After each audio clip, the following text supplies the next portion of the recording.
ตราธรรมอันจือว่าค้นหาเหตุหากเงาอจองทุกขาหลงขอไว้มือวันที่5 เดือน 9 ปี2017ก่อนดีนางปฏิวัติกุคำขาวเขาอ่อนกันไวสาเยตนา3 เจ้าก่อนผู้ทางดีผู้ทาเจ้านั้นผู้เจมีเก่าคาไว้คาออธรรมังตีทำอนัตตาเจ้านั้นผู้เจมีเก่าคาไว้คาออสังฆังติอานิยาแปดเจ้านั้นผู้เจมีเก่าคาไว้คาออ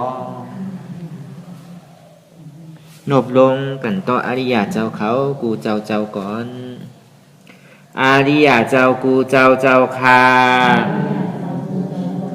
ในยามเมื่อไหร่ก็ดีอันขาวอ่ำหูเสแลตั้งกามหลง3 เปิงไล่วนพิษไล่ลาดพิษไล่เฮ็ดพิษมาเจอนั้นแค้นต่อปลดปล่อยวางความปันขาวเขาอย่าให้เป็นอันตรายลงอันเหตุตามมาโขนิปานนั้นสีกัมติคานองสาธุสาธุสาธุรายการนางอนัตตาวิปัสสนาภาวนาหาหันยอดธรรมอนัตตาไหนอ่อนตั้งสุดเหือนังข่ายกูดขากวาทับต่างขาซ้ายอำนั้นขาซ้ายทับต่างขากวาก็ไรต่างคือมันสูงปอยาไว้ตัวเฮาซื่ออย่าไปเคียงป้นตีอย่าไปหย่อนยานป้นตีสังว่าเฮาหย่อนยานป้นตีเนี่ยมันจังเป็นที่น่าเมตตาใครรับเหงาเฮานอนง่ายก็ในบ่เคียงป้นตีเนี่ย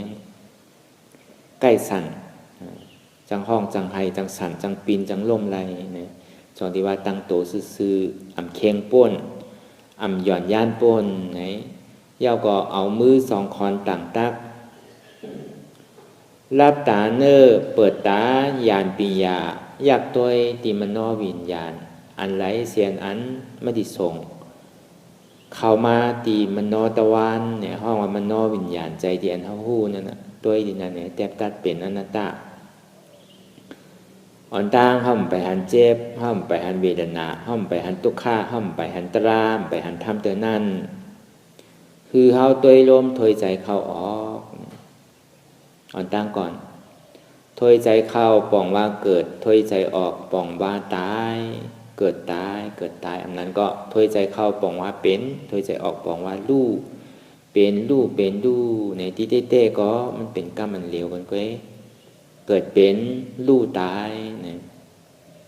ก็ได้ป้องว่าเกิดแวบป้องว่าตายป้องเกิดแวบตายเนี่ยเขาตัวในมกะ1 มินิท2 มินิท3 มินิท5 มินิท1 นาที2 นาที3 นาที5 นาทีเนี่ยก็ได้ปอตัวในกว่ายาวในใจมันดีอึดอัดอยู่หยาบขึ้นขั้นใจจ้าใจอำดีเนี่ยอันที่ใจอึดอัดอยู่หยาบใจจ้าใจอำดีนั่นเนี่ยมันเป็นทุกข์คำเดียวเพราะว่ามันอยู่หยาบมันใจมันดีก็เพราะว่ามันอยู่หยาบใจมันดีเลยจองที่ว่าเป็นทุกข์นะกำนำได้ก็ใจมันดีพ่งบิ้วไว้มันดีเอาลองตั้งหลังปนมาวนเป็นทุกข์ลองตั้งหลังเป็นหือไว้ล่ะไหนตั้งแต่กลางในเจ้าปนมาเอาตั้งแต่เมื่อว่าปนมาตั้งแต่วงที่ป่นมาเหลือนที่ป่นมาปีที่ป่นมาเนี่ยเอาลองอันเก่าอันที่มันเย่าสมเอามาวนคนใครเป็นทุกข์อยู่เนี่ย ก กำนำได้เฮาที่เอาลองเก่านั่นน่ะเอามาวนเป็นทุกข้านั่นซ้ำตีไรแทบตาเจืองหนังคือหลาเนี่ยหนึ่งเมื่อหนังเฮาถมน้ำลายตกลงดินยาวเนี่ยซ้ำตีเก็บกินขึ้นอยู่เนี่ยป้อมเก็บกินขึ้นไหลเนี่ยก็ปอกขึ้นอยู่กับปัจจุบันพองยามเหลียวเตียนเอาเหตุการณ์สังเราหู้ก็ในหังกับวนอยู่ลองหนึ่งยาวสักกว่าทั้งลองหนึ่งเมื่อหนังเฮาคีเฮาเยวตกใส่ทางขี้ยาวในเฮาติปอกขึ้นกว่าคดมาเก็บกินขึ้นอยู่เนี่ยสังว่ามันเก็บกินขึ้นไหลในก็คือเฮาหมอปล่อยวางปอกขึ้นมาอยู่กับปัจจุบันตีอันเฮาเหตุการณ์มันก็ในพออยู่ยาวเนี่ยมันวนยาวอะลองเก่านั่นมันสังกับวนลองใหม่ทางกำไหนสืบวนสืบลู่สืบวนก่อนดีๆเนี่ยเหมือนหนังคือละเหมือนหนังเฮาขึ้นเหนือลอยจันสูงไว้โตเจ้าเก่าก็เร็วก็ขึ้นหยาบว่าอันลอยสูงจันไว้นั่นเหมือนหนังก็เฮากับวนลองโผลองเมลองดุลองหลานลองหอลองเฮินลองตีลองตางลองแสงลองคานลองเงินลองคำลองไฮลองสวนลองนาลองลวดลองเกาตึงโมตึงเสียงนั่นเหมือนหนังเข้ากับโว่นี่อย่างหนึ่งลองในก็เหมือนหนังเอามาหินเต่งอยู่เนื้อโฮวะตัวเจ้าเก่าพวกกับโว่หนึ่งลองก็เต่งหนึ่งหอยอ้วนสองลองก็เต่งสองหอยอ้วนสามลองก็เต่งสามหอยพอวนจอดมดเสียงเอาในซ้ำขึ้นวนอันเก่าทางไหนก็เต่งขึ้นดิ๊กมันนักนักไหนลองวนด้วยสั่งว่ามันนักก็เอาแปลนเลยเอาออกไปเลยอันมาหินที่มันนักที่เขาแบกไว้ตั้งเหนือหว่าเขานั่นแบกไว้เหนือหูเขานั่นตัวหนังตัวเจ้าเก่าก็เลี้ยวก็ป้อขึ้นหยาบแล้วลอยสูงจันป้อแต่นั่นป้อมันนักก็เอาปล่อยไปเลยแหละเมื่อหนังเขาเมื่อเหลียวห้ามาเหตุการณ์ตละอนัตตาวิปัสสนานั่นไหนมันเหมือนหนังเข้าพายคือเหมือนหนังเข้าพายน้ำเหมือนหนังเข้าลุยน้ำตาดีป้วนแม่น้ำสีแม่เนี่ยก็ในตัวเจ้าเก่าก็เหลียวก็ป้ลุยยาวน่ะซ้ำดีก็เอาลองดีมันใจตัวของเฮานั่นอันดีมันยาวกว่ายาวเฮาซ้ำดีเอามาเต่งทางไหนลุยไหนได้แค่นหยาบเอาจงดีว่าการเท่าดีกว่าตั้งนานนั่นไหนเพราะว่ามันกัดติดกับข้องกับคำอะไรนึงลองไหนก็มันตีให้เธอเขาอย่างต่างหยาบผึดมันเป็นตัวจัดเพราะเขามันเป็นตัวจันตัวหลุดตัวตืดเข้าไว้ใครเข้ากว่าตั้งนานอันนี้ห้องเป็นกิเลสหลงเนี่ยพอป่องก้อนใต้เขาก็ห้ามกึดมีสองตัวเนี่ยห้ามใครให้ตั้งหลีกู้โสกองมูกุศลกองมูอันเท่าว่าอันยอดเลยเปิ้นนั่นก็การให้วิปัสสนานั่นอันนี้ก็การตั้งลีกึดเนี่ยปอยมันตัวขามันเจ็บหนามต่ออย่าไปกาเยื่นอย่าไปกาอดกะเยื่นมันยาวเจ็บปวดตันในตุกขาปวดตันในปอไหลยาวปอเคลื่อนไหลยาวเนี่ยอันนี้มันเป็นกิเลสสาหลงอันนี้เป็นตาเตียนหับตับมรรคผลนิพพานตาที่เฮาคือเฮาพายน้ำออกเมน้ำลงสีเมอันห้องว่าเมน้ำอับไปสีภูมิมีสีนั่นอันนี้มันเป็นตัวหามใหญ่คำเดียวเขาบอกไว้ใจหัตถานนั่นลุยต่อกว่าตั้งนาทั้งเนี่ยอันนี้เป็นห้องว่าเป็นก่อใจหัตถานห้องว่าปุริสาปุริสาอันว่านั้นมันว่ากลใจมันว่ามียิ่งหัดก็มียิ่งก็เป็นปุริสากลใจหัดเนี่ยก็กลใจเป็นปุริสามันมียิ่งมีใจมันมีจิตใจปุริสาใจหัตถานอันนี้คือเขาป่องแล้วก็คือเขาพายต่อกว่าอยู่หลายลองตั้งหลังนี่มันเปิดเหมือนหนังนั้นกำนำได้มันดีวนเอาลองตั้งหลังมาเป็นตุกข่าอยู่ติ๊กเนี่ยอันนี้ก็เป็นลายเต็บตันนั้นนั่นคือเลยเขาติ่มกับวนอยู่ก็ในมันยังวนอยู่สักดีลายเต็บตันสื่อทางกำนังละเนี่ยเหมือนหนังอ่ำไข่โพ่งก็โพ่งอยู่อ่ำไข่ปิวก็ปิวเนาะอุปวงอ่ำไรจี้สังอ่ำไรเนาะอ่ำใจเก่าอนัตตาเนี่ยคือเขาวนว่างซึ่งไหนก็ไรเพราะเป็นซึ่งนั้นเนี่ยพระท่านว่าทรายนีเก่าเย้าอย่าปีขึ้นเอานีใหม่นีเก่านี่มันป่นมาเย้าเนี่ยก็อย่าไปเอามาวนเป็นรองใหม่แทงว่าก็ เขาบอกว่าวนเนี่ยก็มันดิทุกข้าทางใดมันเก่ามันก็มีพรดีอย่างเนี่ยตีมันยาวกว่ายาวๆเนี่ยก็ได้มันบ้วนยาวลองตั้งหลังมันเจนใจเอาลองตั้งหลังมันคิดยาวลองตั้งหลังเนี่ยมันสังกะวนการลองตั้งหน้าเมื่อฟุกเมื่อดังเมื่อไหร่บอกกลางวันมาตีเฮ็ดสังเนาะไปลามาตีเฮ็ดสังวันเมื่อไหร่ตีเฮ็ดสังเนาะเนี่ยพอวนเอาเมื่อฟุกมาวงนามาเลือนนามาปีนามาเนี่ยวนต่อถึงพอปีนามาปุ่น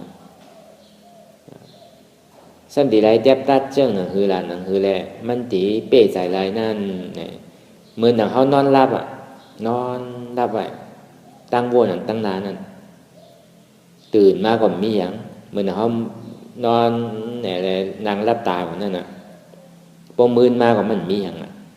การอันที่วนการลองตั้งนาก็เป็นหนังนั้นมาเก่าเหมือนหนังเขานอนรับไว้นี่ว่ามันมีอันที่เปรพรดีอย่างเนี่ยมันลำลองซะเนี่ยคือเขาตัดตั้งนายเอาปอกขึ้นมาอยู่กับปัจจุบันการอันที่เขาห้ามไม่เห็นเมื่อเหลียวในมันเป็นการปัจจุบันการวิปัสสนาเนี่ยมันหลุดในตัวในจิโหต่อไปติ้นอันห้องวันลุกทานเลยนานทานนั่นหลุดในตัวยังไงมันใจว่าหลุดเลยกับตัวตั้งนาเลยตั้งหลังที่ติ้งอ่อนใจอันในห้องมัชฌิมาปฏิปทาเนี่ยตั้งสายกลางเนี่ยตั้งสายกลางอันว่านั่นบ้วนลองตั้งหลังบ้วนลองตั้งหน้าคืออยู่กับปัจจุบันตีอันเขาเฮ็ดการมันเมื่อเดียวเนี่ยอันในห้องว่าตั้งสายกลางเนี่ยอันนั้นก็นึงมันว่าซ้ายเงียงซ้ายเงียงขวามานาป้นมาหลังป้นเนี่ยอันนี้ก็ห้องว่ามัชฌิมะห้องว่าตั้งสายกลางแล้วก็สมาธิที่สมาสังกัปปะหันถูกหมานแมนบ้วนถูกหมานแมนเหมือนหนังก้นคับล้อโว้นั่นนะคับกว่าตั้งนานที่อันนี้ปองว่าตั้งสายกลางแล้วก็ตั้งสายกลางมันมีชื่อทางละย่อนป้นเคียงป้นบอกว่าอันเขามันหนังตะลาเนี่ยเขาอย่าไปง้อป้นจีนอย่าไปเคียงป้นจีนมันก็ไม่ไรว่าคือไหวตัวซื้อตามสภาวะเอาปิญญาญาณสมาธิที่สมาสังกัปปะสมาธิที่หันสมาสังกัปปะวนกว่าอันนี้ห้องว่าตั้งสายกลางก็ไม่ปอยาวเนี่ยเขานั่งรับตาเนี่ยรับตาอันเขารับตาเนี่ยเขาดูหาสังเนี่ยหาในลูกทัดจิโหต่อไปตีนเขาเนี่ยหาตัวเนี่ยอันเขามันนั่งหาอยู่เมื่อเหลียวเนี่ยห้องว่ากรรมฐานเนี่ยนั่งกรรมฐานเนี่ยอันว่าจุบกรรมฐานยางกรรมฐานนอนกรรมฐานแต่ก็เปิ้นว่าเปิ้นห้องว่านั่งกรรมฐานเนี่ยนั่งหาตราที่อันอยู่เกิดขึ้นในตัวในใจเขาในเนี่ยตราเนี่ยมันมีเมืองกะลามันมีเมืองไทยมันมีเมืองมันมีดีตัวในใจมันมีดินน้ำในรูปในสองตัวเนี่ยมันเกิดขึ้นพองยามเหลียวเนี่ยตัวในก็ในพอหายาวในเขาหลุดในหันสังละพอตัวเขากายาวอันหันเต้มันนั่นตัวในรูปธาตุอันเขาว่ารูปธาตุเนี่ยหันสภาวะเจ็บแกนต้องตอดเนตรสารสั่นไหวโคมไตห้อนไม้กัดหนาวนักเว้าอ่อนแข็งจู้ตุ้มจับยายจืมหยอดอันนี้ว่าหันสภาวะธาตุดินน้ำลมไฟเนี่ยอันสภาวะเจ็บแกนต้องตอดเนตรสารสั่นไหวโคมไตนั่นมันเป็นธาตุลมอันห้องว่าไหวยอธาตุอันห้อนไม้กัดหนาวอันนั้นห้องว่าธาตุไฟ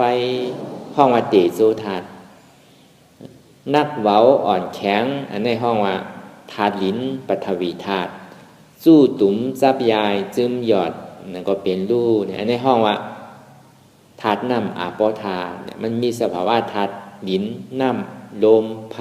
เนี่ยในสภาวะธาตุลิ้นน้ำลมไฟนั่นไหนมันแหลกลายค่ายอยู่ที่มันเกิดหรือสืบเป็นสืบลูกสืบเป็นสืบลูกอันนึงยาวอันนึงเนี่ย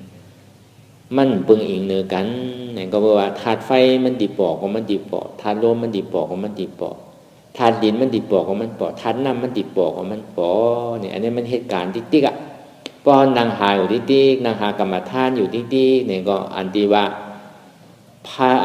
ลมแห้งไผ่ลูกดินแคมน้ำแห้งเนี่ยมันติเหตุการณ์ต่อถึงมอคันนั้นลมเนี่ยมันติแห้งขึ้นไฟทำติลุกขึ้นติ๊กๆเพราะไฟลุกขึ้นยาวเนี่ยดินดีแคมเพราะดินแคมยาวเนี่ยน้ำแห้งสภาวะธาตุหินน้ำลมไฟเนี่ยมันติถึงที่สุดของที่สุดมันเหตุการณ์กับถึงตีของมันจองนี้ว่าใครคือธาตุลมมาใครคือธาตุไฟมาใครคือธาตุดินมาใครคือธาตุน้ำมาห้อมอบเปิงไรก็บอกว่ามันเป็นการของมันอยู่ยาวในเฮาติกับอบเปิงนี่มันไรก็ในกำทางคอนึงท่านว่าซื่อหือเหมือนเขาหุงข้าวนั่นน่ะลมแห้งไผ่ลูกเขาซุกน้ำแห้งอะไรกินเขาว่าเขาซุกก็น้ำแห้งเขาก็เป็นห้องว่าเขาซุกเขาเหมือนเขาอะไรกินแล้วเขาอยู่ไรอย่างสภาวะรูปธาตุของเขานั่นก็โลเลปึงอิงเหนือเสสภาวะธาตุดินน้ำลมไผ่ที่อันมันเฮ็ดทางสร้างปองอยู่จองตีว่าอันเฮามีหมักตาสมาธิที่นั่นหันเจ็บเนี่ยเจ็บเนี่ยมันเป็นการมันเนี่ยอันนี้คือปองเจ็บเนี่ยมันเป็นการมันอะไรมันใครเหตุการณ์อันหันไว้เดี๋ยวเปิ้นได้ทานลมเนี่ยทานไฟมันหันไว้นะอันเจ็บอันแก้นอันโต้งอันตอดอันข้อนอันแสบอันไม้นี่เป็นธาตุไฟอันเจ็บอันแก้นอันตอดอันเน็ดนั่นมันเป็นธาตุลมเนี่ยอันนี้หันไฟหันไพ่น่ะจองนี้ว่าคืออะไรมีหมักตาญาณสมาธิที่หันว่ามันเป็นเจ็บนั่นก็ซ้ำเป็นการมันก็เหมือนกับห้อมอุปเปิงห้อมจี้สั่งห้อมสั่งมันอะไรว่าเจ็บเนี่ยก็มเจอหายเนี่ยข้อเนี่ยก็มเจอหายเนี่ยก็ค่อยเจอกันเบาไว้ก็ค่อยเจอกันอ่อนแกก็ค่อยเจอกันเป่าเว้าไว้แกก็มเจอกันทุกข้าในห้อมอุปเปิงแรกเพราะห้อมอุปเปิงอะไรก็คือมันเหตุการณ์มันเนี่ยมันมีนาทีใดเหตุการณ์มันอันห้องวันดุบถาดนั่น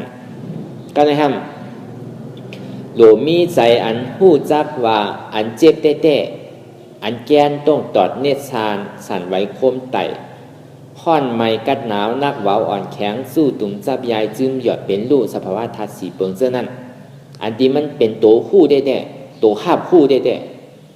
มันมีดีไรเนี่ยอันนี้เฮาหลงมาสาวหาเหตุหักเงาอจ้องทุกข้าหลงมันก็ในพอเฮามาหันยาวอันที่มันปวดเกิดขึ้นมาหนึ่งเก็บหนึ่งกำได้สังใจดีอันมันหู้จอมอยู่นั่นเสียเนี่ยอันที่ว่าเจ็บแกนต้องตอดเนสานจ้านั้นทั้งเสียงนั่นสภาวะธาตุดินน้ำลมไผ่นั่นที่มันปอกขึ้นตีลุกกายาตนตัวนั่นอันหู้หลีหันดีหรือเปิ้นนั่นมันเป็นมันนอวิญญาณอันห้องวันนามธาตุ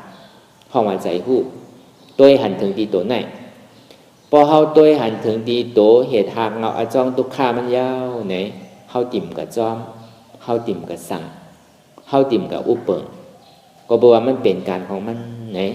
เฮาโดหันสภาวะเมื่อไหร่มันปอกเกิดขึ้นมาโดยที่อันใจหู้มาโดยที่นามอันหู้มาโดยที่วิญญาณอันหู้เนี่ยมันเป็นตัวเดียวกันเซ็ง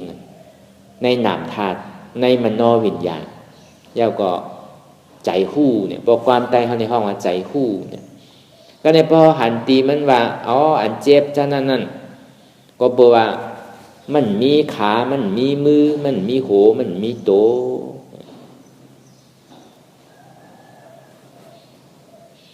มันมีดิมันนอวิญญาณตั้งเสียงมันมีดิมันนอวิญญาณเสียงมันมีดินามเสียงเนี่ยพอเฮาคู่จักตีคู่จักเหตุหักเงามันยาวเนี่ยก็เฮาดิหมอปล่อยวางไหลเฮาดิหมอปล่อยวางไหลอันนี้จองที่ห้องว่าเป็นปียสมาธิที่เต็มทนอันเฮาหันเนี่ยใจเย้าหมานเย้าแมนเย้าถูกเย้าจับลายมันเย้าเตียนเฮาหานั่นพอหันมาอันคู่ได้เต็มมีดีไรเนี่ยจับลายมันเย้าก็เนี่ยพอเป็นเรื่องนั้นเย้าเนี่ยเพราะว่าหันเหตุหักเงาอาจ้องทุกข้าหลงมันยาวตึงปึกตึงเสียงหน้าเนี่ยมันมีดีมันนอวิญญาณเสียงเนี่ย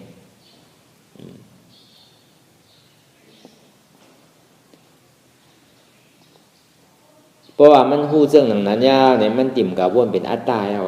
เพราะว่ามันย่ำหู้เนี่ยก็มันยังถึงเป็นอัตตายังเป็นเก่าที่กันนะโหเก่ามือเก่าโตเก่าขาเก่าใจเก่าเนี่ยมันก็วนซึ่งนั้นนะก็ในเพราะว่ามันหู้เหตุหากเงาอจองทุกขาของมันยาวเนี่ยก็มันจะยอมหับก็เพราะว่ามีอันตัวหู้แน่อันห้องว่ารูปนามแน่เนี่ยมันเป็นอนิจจาเฉพาะมันเป็นรูอันไหนมันเป็นเหตุหากเงาอจองทุกขาหลงอันนั้นก็เป็นอัตตาเนี่ยพอดีมายอแก็บได้ก็เป็นอัตตาจองดีมาดีทุกขานั่นน่ะอันที่ใกล้ว่ายามวาสิเสว่ายอมหับทุกขาพอเขาหันยาวเนี่ยเขาดียอมหับโดยในยอมหับทุกขาจิ้งโหต่อไปตีนเป็นทุกขาเปิงเลี้ยวรวมนามเป็นทุกขายอมหับทุกขาที่มันปอกเกิดขึ้นมาว่าทุกขาในมีเตะทุกขาที่อันมันมีเตะนั่นซ้ำอุปเปิงจี้สังอำไรอำใจเก่าอนัตตาอันนี้พอยอมหับทุกขาวางเป็นอนัตตาในห้องว่าเป็นปิญญาสมาสังกัปปะตั้งวนเดียนเขาวนอยู่ใจพิษเปิงเย้าอันนี้ก็ในปมายอแก็บเต้ๆก็หันอยู่หู้อยู่ยอมหับวางเป็นอนัตตาหันอยู่หันทั้งหันเจ็บนั้นมันเป็นการมันหู้อยู่หู้ทั้งหู้ว่าอันติกับหู้เจ็บเต้ๆในเป็นใจหู้เป็นมโนวิญญาณยอมหับสังยอมหับทุกขาพอยอมหับเอาสนุนเลยว่างยอมไหมยับไปก็ทำอะไรมันก็พอยอมไหมวักไปวักไว้ที่ก็มันดิกลับกลายเป็นอัตตาขึ้นนะก็เนี่ยพอยอมหับเอาก็ว่างเป็นอนัตตาคำเดียวพอว่างเป็นอนัตตาเนี่ยก็มันดิเป็นสภาวะเกิดขึ้นตั้งอยู่ย่อลู่กว่าเกิดขึ้นมาตั้งอยู่ย่อลู่กว่าเนี่ยมันเป็นเฉพาะอนิจจทุกขะยาวกว่าอนัตตาพอเขาวางออกเป็นอนัตตาอันนี้ก็ได้หันอยู่หู้อยู่ยอมหับป้อมยอมหับก็เป็นอัตตาลายเดียวอันนี้ว่าหันอยู่หู้อยู่ก็ในหันเนี่ยว่าที่เขามานั่งปฏิวัติกันอยู่เนี่ยหันเจ็บว่าหู้เจ็บเนี่ยมีดีไรดีแต่มันมีดีใจหู้ก็ในว่าป้อมันตุกข้าห้าวแห้งแข็งเกิดขึ้นมายาวเนี่ยมันดีสมาเนว่าตุกข้าเนี่ยเป็นเก่าเนี่ยอันนี้ป่องห้าเบาน่ะตรงที่ว่าหันอยู่หู้อยู่ยอมหับยอมหับว่ามันเป็นตุกข้ายอมหับว่ามันทุกขาในอุปเปิงไรยอมหับว่าทุกขาในมีเตะนะพอห้ามยอมหับก็ซ้ำขึ้นเปลี่ยนอัตตาขึ้นปอกกาที่เงามันขึ้นบางพอเขาหาปฏิบัติมาขายามถึงในเนี่ยมันก็ดีป่องโกมันป่องเซงโกมันหันอยู่หู้อยู่ว่าใจหู้มิติไหนตัดกว่าอยู่ก็ในพอทุกขามันห้าวแห้งเกิดขึ้นมายาวเนี่ยเขาทำบ้างไรพอห้ามบ้างแล้วเนี่ยสัมปอกับเต่งเงาขึ้นนิดนึงในป่องหันอยู่หู้อยู่ยอมหับป้อมยอมหับว่ามันถึงอนัตตาเนี่ยมันก็เป็นอัตตานี่ทีแกว่าโซโปขีกูก็อัตตานี่ทีแกอนัตตาต่อถึงตายก็ยังตึกเป็นอัตตาอยู่เพราะมันมาอย่างเขาสัมเยื่นเลยอดใดเขาสัมโกมันเขาสัมปลายมันเนี่ยขึ้นมันเนี่ยป่องว่าเขาก้านมันนี่ทีก็อัตตามันเปลี่ยนเรื่องแบบนั้นก็ในพอมายอแก็บเต้ๆนั่นก็เนี่ยอันหันอยู่นั่นมันเป็นทุกขาเสจจะอันหู้อยู่นั่นมันเป็นสมุทัยเสจจะอันยอมหับนั่นห้องมาเป็นมรรคเสจจะอันว่างไรนั่นเป็นนิโรธาเสจจะเป็นเสจจะสีเปิงเพราะมาปองอันนี้คือเขาเข้าใจดีแน่นั่นคือแหละเขาที่หู้ว่าเสจจะสีเปิงนี่เป็นหือเนี่ยเขาที่ได้หู้นั่นนะอยู่ไรไม่ยอหันอยู่หู้อยู่ยอมหับบ้างเป็นอนัตตาอันนี้เป็นเสจจะสีเปิงนั่นเดียวหันอยู่เป็นทุกขาเสจจะหู้อยู่เป็นสมุทัยเสจจะยอมหับเป็นมรรคเสจจะวางไรเป็นนิโรธาเสจจะอันนี้เป็นสีโตมันก็เป็นเสจจะสีป้าอันที่เขายามยินกันนั่นเขาก็ตีได้ยินในป่าลีก็อีกอย่างเป็นเต้ๆเนี่ยเขาก็โกห้อมป่องอันนี้จองดีมากซับแรงคือมันเป็นความใต้เขาที่มันป่องง่ายเข้าใจง่ายอันเนี้ยเครื่องมือมันอันสมาธิที่สมาสังกัปปะหันถูกห หันหมานแมนว่นหมานแมนเนี่ยอันนี้มันเป็นเครื่องมือหันในว่นมันเตียนเข้ามานั่งรับตาหาเนี่ยมักตาหวยนึงเป็นสมาธิที่มักตาหวยนึงเป็นปัญญาสมาสังกัปปะเหมือนดีว่ามากูวันมาสมาธิที่นั่นมันเป็นก่อหันอันเตะสมาสังกัปปะซ้ำเป็นก่อหาปันนะมันมี2ตัวจอยกันไว้อันหาปันเอาหันอันหันก็มีก่อหาปันจึงที่หัน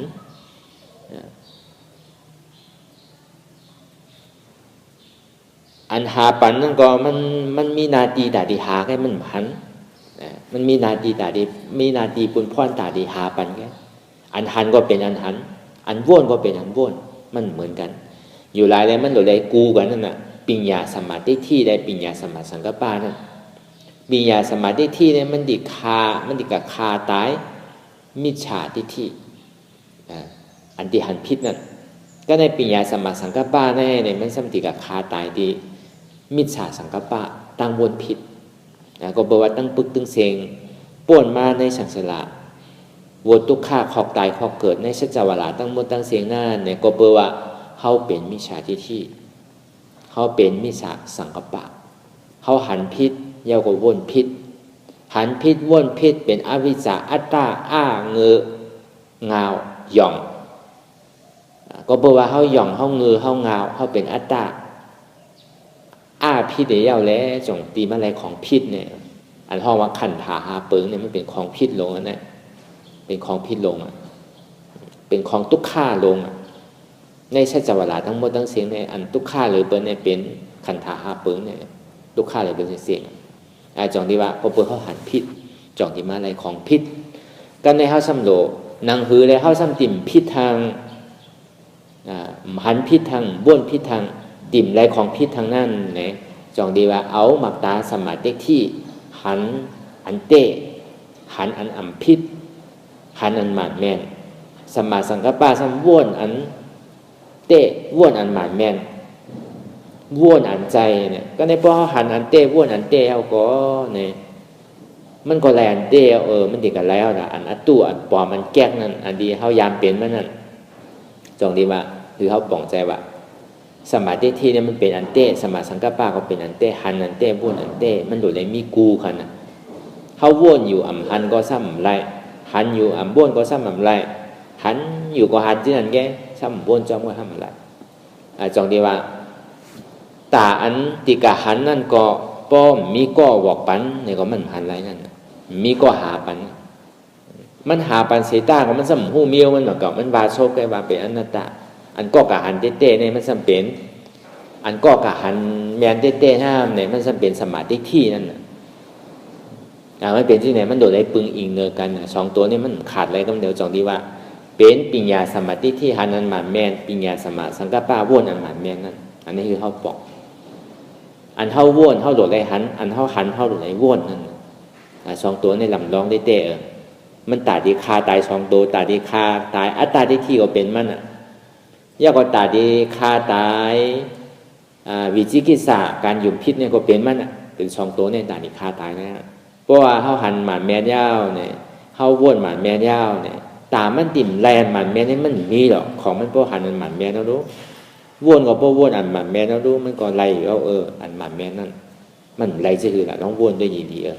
เขาหรือว่าเขาติหันเด้อเอาหมักตาหยาดเขาเอาเขาว่นด้วยยีดีเขาฟังด้วยยีดีถ่อมด้วยยีดีจ่องมันใจเต้เนี่ยนี่คือเขาถ่อมเขาว่นด้วยยีดีก็ในพอมายอแก็บเต้ก็เนี่ยหันทุกข้า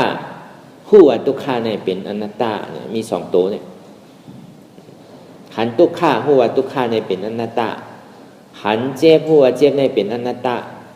เตียนเขาว่นอนัตตานั่นก็เขาโดดเลยหันเจ็บเตียนเขาว่นอนัตตานั่นก็เขาโดดเลยหันทุกข้าทีเต้มันก็เจ็บไปทุกข้าเนี่ยมันเป็นอันเดียวกันมันกับปอเกิดขึ้นทีไรก็ยับเพราะว่าห้อมกับว่นเป็นหัวเป็นมือเป็นขาเป็นโตเป็นใจเนี่ยคาอะไรหมดมันใครกับปอที่รูปก้มไปหังมันใครกับปอที่หนามก้มไปหังมันใครกับปอที่เวทนาก็อันเป็นสังในสามตัวนี้มันใครปออะไรก็ยับคือมันหันเจ็บหันทุกข้าเปิงเหลียวปอเพราะว่ามันจู่ตุ่มเป็นอันหนึ่งอันเดียวก็ใจ ก็ในเพราะว่ามันยังแพร่แยกเป็นเวี่ยงเป็น2 อัน 3 อัน 4 อันนี่ไปใช่เด้อนั่นคือเดี๋ยวมันติดจู้เป็นตุ่ม1 อันเหลียวนั่นเฮาโดคัดใจเฮาก็ฮู้อยู่อ่ะมันติดจู้เป็นอัน1 อันเหลียวนั่นก็โดยเยินนั่นน่ะโดยเยินโดยมีขันติเยินอดกันเอานะอำ1อำต้งอำซ้ายอำขวาอำหน้าอำหลังอำโพงอำบิ้วอยู่ตัวกว่าดิเอาหนกเอานาตื้อตันตึกกว่าดิเหมือนหนังไพ่นั่นน่ะชนติ๊กหนังคือได้ไพ่ตีลูกร่วมโดเป่าแห้งๆเนี่ยเพราะโดมแห้งๆเนี่ยโดมมันแห้งคือดีกว่านั้นถ้าสภาวะถ้าโดมเนี่ยอันนี้ว่าโดมแห้งนำคือดีกันนั่นเจ็บแกนตรงตอดเนตรซานสั่นไหวคมไตมันนำคือดีกันนั่นเพราะว่ามันนำขึ้นสืบนำสืบขึ้นยาวเนี่ยไพ่มันตีลูกไพ่โดมแห้งไพ่ลูกไพ่นี่มันใครลูกคือลูกอ่ะคือมันบ่เหมือนตาวันนั่นน่ะตั้งใหม่มันน่ะเมื่อนั้นเฮาโคพับเฮาหุงข้าวเฮาตั้งน้ำใหม่นั่นคือมันเดือดน้ำมันบ่ปรุงขึ้นกันบ่ปรุงขึ้นกับเดียวคือหมอกกันนั่นน่ะของฮ้อนมันไพ่นั่นคือมันบ่ฮ้อนเหมือนหนังไพ่เป็นเผาค่ำนั่นน่ะตั้งฮ้อนสภาวะธาตุไฟนั่นพอมันฮ้อนไว้เนี่ยก็เขามันสิสุกไว้เพราะว่าน้ำแห้งกว่าเขาสุกก็ลงก็ในพวกมาแตกธาตุสภาวะธาตุสีเปิงนั่นก็ลมแห้งไผ่ลุกลิ้นคือมันพวกแคมกลายเป็นลำพวกเราในกำพาเนี่ยในโลกกำพาอันห้องวันลิ้นนั่นคือมันพวกแคมกว่าหมดมันแข็งต่อถึงพวกโอนกว่ามันนักต่อถึงพวกเบากว่าอันนั้นบอกว่าลิ้นแคมน้ำแห้งเนี่ยก็คือใจมันพวกขาดส่งคือใจหู้มันเนี่ยพวกขาดกวายของมันเนี่ยอันนั้นอ่ะบอกว่าสภาวะธาตุลมธาตุไฟธาตุดินธาตุน้ำนั่นอันว่าลมแห้งไผ่ลูกดินแคมน้ำแห้งมันหนกปึงอิง4 ตัวเนี่ยต้องไว้ดีแล้วอันนี้เขาพูดกันอยู่เพราะเขานางห้าวเนี่ยมันยิงเจ็บน้ำคืนดีกันนั่นทุกขั้นน้ำคืนดีกันนั่นเหตุการณ์กับที่คือมันจู่ตุ่มเป็นอัน 1 อันเดียวพอจู่ตุ่มเป็นอัน 1 อันเดียวจงที่ว่าเป็นทุกข์ขาพอจู่ตุ่มอัน 1 อันเดียวจงที่ว่าเป็นเจ็บเจ็บนี่เป็นกับหันเป็นหลายอันทุกข์ขานั่นนี่เป็นกับหันอันเดียวนั่นน่ะเพราะหันอันเดียวนี่เป็นห้องว่าอนุโลมมาญาณตั้งโมตั้งเสียงเนี่ยมันจู่ตุ่มเป็นอัน 1 อันเดียวพออนุโลมมาญาณปอเกิดขึ้นมายาวเนี่ยก็เฮาเอาอนัตตาตัดติดๆตัดติดอย่าไปลือเพราะเมื่อมันปอกขึ้นเป็นอัน 1 อันเดียวนั้นอย่าไปโกมันดิปอกอะไรเมื่อไรล่ะเมื่อเฮาสู่ยาวก็เฮาไข่หนึ่งเฮาไข่ค่ายเฮากันนี่อัน 1ที่อันนั้นน่ะเมื่อนั้นอัตตามันดิปอกอัตตามันดิเกิดขึ้นเนี่ยอัตตาใหญ่ๆลงๆมันดิจู้ตูมกันเนี่ยพอมันจู้ตูมเอาเนี่ยเฮาซ้ำโกนั่นน่ะเฮาซ้ำกะย้ายไปมันเนี่ย1เป็นมันเนี่ยปลายเป็นมันเนี่ยนั่นน่ะปลายนำกว่าไปอีกเนี่ยนั่นน่ะอันนี้เขาพูดโตใจห้างแผลห้างมันนะเพราะคือดีได้อย่าบินหนึ่งดี1อ่ำโต้งอ้วนหึงหือเจียวถึงอนัตตานี่คือเอากูโก้เนี่ยจนกันคัดใจแล้วก็สืบการปฏิวัติกว่านั่นคือเรียนมันตีเย้าโตหลีงามนั่นคือสภาวะมันตีสุดเสียงเกียงหายกว่านั่นคือเรียนทุกข้ามันตีสุดเสียงเกียงหายกว่านั่นคือจนกันคัดใจสืบการปฏิวัติกว่าตั้งนาแทง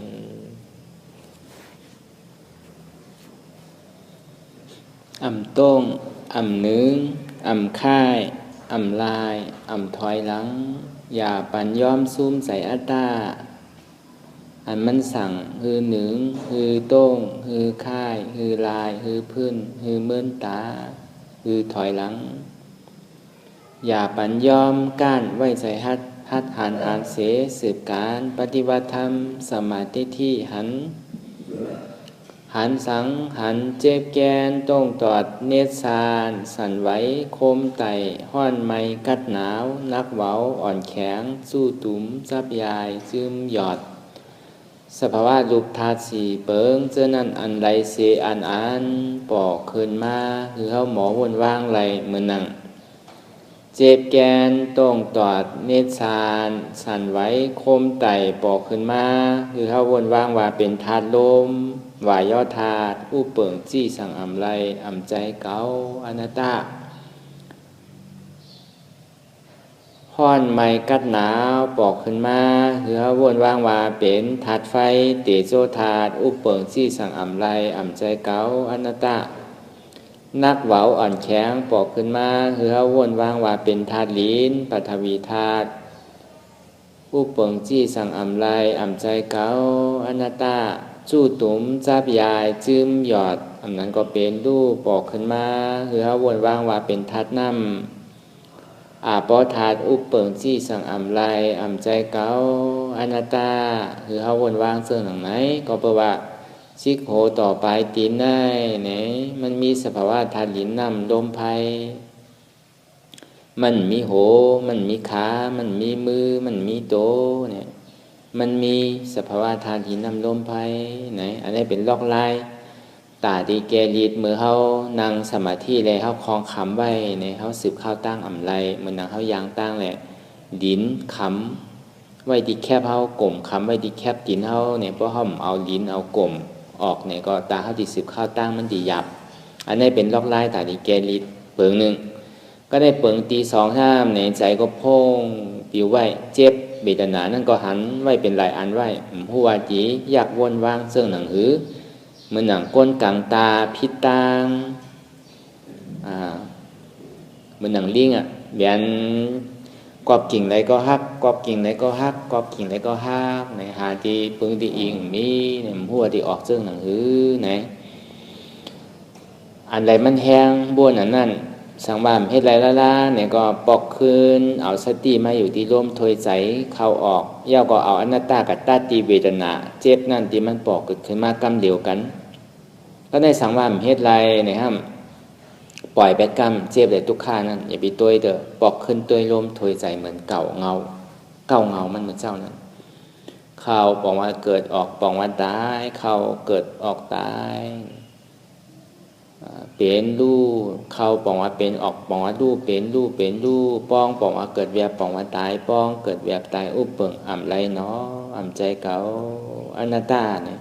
คือเอาวนวางซึ่งหนังไหนมากัน1 มินิ 2 มินิ 3 มินิ 1 นาที 2 นาที 3 นาทีเพราะว่ามันหันเจ็บเป็นเปิง1อันเดียวหันทุกข้าเป็นตุ่ม1อันเดียวยาวเนี่ยเฮาก็ซ้ำคืนสืบข้าวตั้งกว่าแทงใบใจมันหนังก้นขับล่อโวเนี่ยอย่าไปกับไว้ใจมันหนังหมักล่อโวเลยตัวโวหมักล่อโวก็เอาสติน้ำหนาเขากับแยกกับวนกับมากับไม้ที่สตินั่นก็มันไรเหมือนหมักล่อโวคิงจำกลโวเนี่ยเขาวนอยู่หันเนี่ยถ้าในพอเจ้ามันวงกับตกอะไรก็หูไรเนี่ยย่าก็อย่าไปไว้ใจมันหนังลูโวเนี่ยเพราะเอาใจโวว่าได้มันไรเหมือนหนังอ่ำบ้นหันอยู่ซ้ำบ้นพอมันหันยาหันน้ำหันกูมันเนี่ยก็ใครเว่กินเว่แอวเว่ลือเนี่ยมันถึงอีปอกจองที่ว่าคือไว้ใจมันหนังก้นคับล่อโวเนี่ยมือขวาหนึ่งจันเจิกสมาธิที่หันหมานแมนมือขวาหนึ่งยับค้อนนั่นคือแหละโวนั้นมันติดพิตาพิตางมันติดใครเว่ซ้ายเว่ขวาเนี่ยก็ตืดเจิงมันเข่งสมาธิที่หันอันเตะสมาสังกัปปะสัมยับค้อนผาดแหมนั่นคือเรื่องมันตีออกนอกตั้งมันตีสืบเข้าตั้งกว่าซื้อนั่นเนี่ยเอาค้อนผาดไปมันทีก็ในเพราะว่าผาดทีเดียวอนัตตาทีเดียวเนี่ยก็พอหันเจ็บหันทุกข้าเปิงหนึ่งเปิงเดียวเนี่ยก็ขึ้นสืบเข้าตั้งกว่าทาง1อย่าไปโกเนี่ยเจ็บมาตันคือก็2อย่าไปข้านอย่าไปก้านข้าวย่ำไปถึงเตือ3อย่าไปข้านบ้วนทิฏหันสังวูสังบอกขึ้นมาติมโนวิญญาณเท่านั้นตัดเป็นอนัตตาทิฏฐิหันอันไรมากก็ยาว4อย่าไปลืมมือเขาหู้เขาตื่นหู้ว่าเขาเหตุการณ์สังหู้ว่าเขาเหตุการณ์ตัดดิพายออก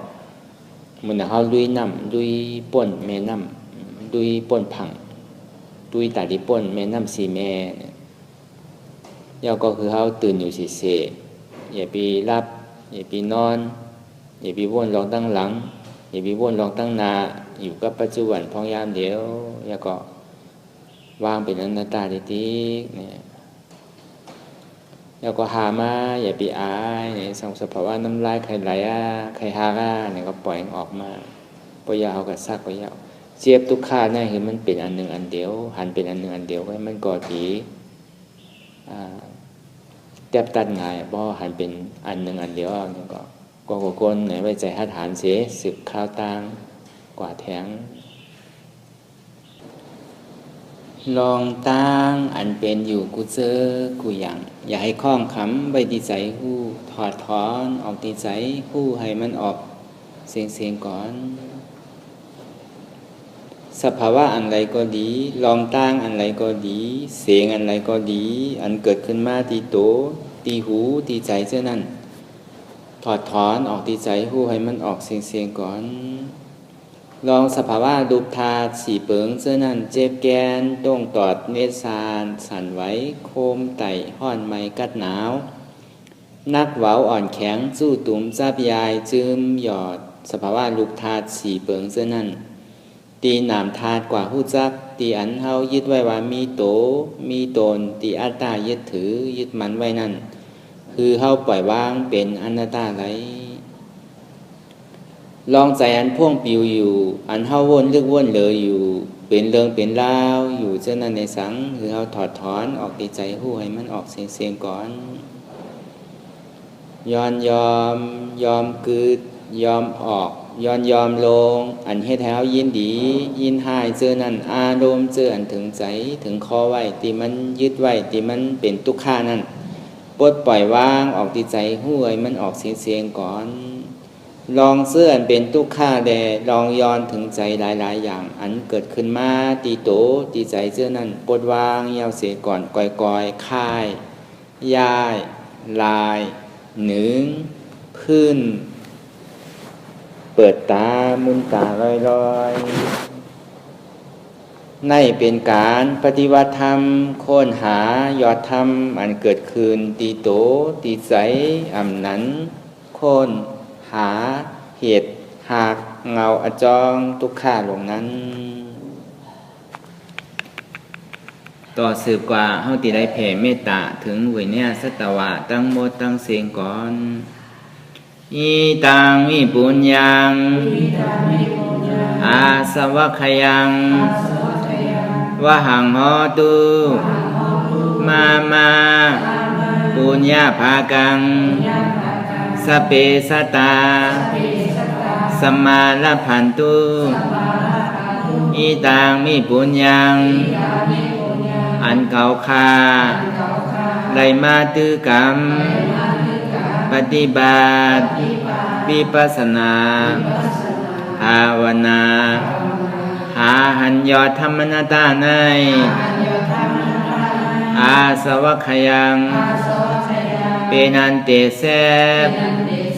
แต่แปดอาสวะสีเปิงเสียวแลนิปานังตีนิปานันพอตุให้ถึงเสกรรมตีคามาปุญญาภากังพรดีอันคามานังวิปัสสนาภาวนาทรงยืนปานสเปสตานังเตจาโปเมสราญญาติกาเตือนเคยเสื้อไข่ไตก็แลจากว่าสตวาตั้งเสียงตั้งหลงนั้นสมาลพันตุให้ได้พรดีหนังกันตั้งเก่าคาตั้งเสกรรมติคานอสาธุสาธุ